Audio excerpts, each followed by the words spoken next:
Merry Christmas, friends. I'm coming to you from my home office, and I thought I would spend a little time with you each day leading up to Christmas. I want to answer the question, why Christmas?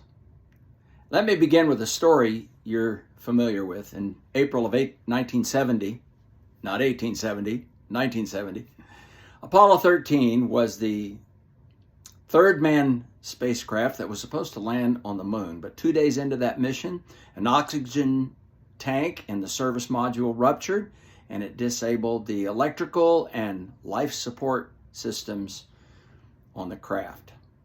Astronaut Jim Lovell famously communicated about this with these words: "Houston, we've had a problem."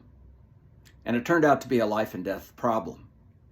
So when we ask why Christmas, we can answer, well, we human beings have a problem, and it is a life and death problem. Christmas is all about that problem, and it comes from the Bible. In fact, it's a long story that starts way back the very first page of the Bible, where in the very first verse of the Bible, it says, "In the beginning, God created the heavens and the earth." Now, the Bible was given to us to reveal what Christmas was all about. And it starts with the creation of the world. Creation ex nihilo. That's Latin for out of nothing. God created the world out of nothing.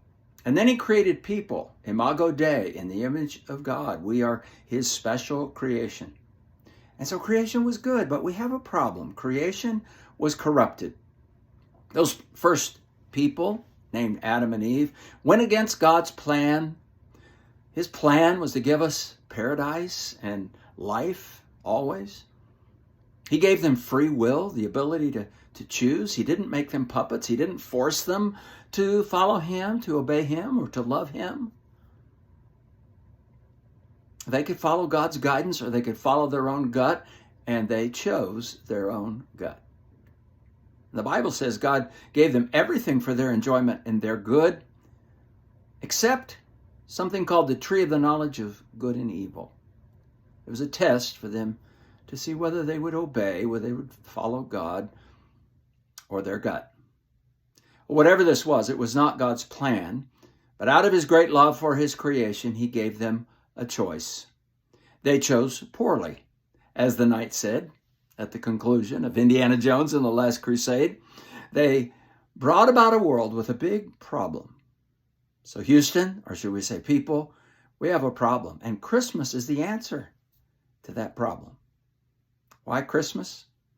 Well, tune in tomorrow.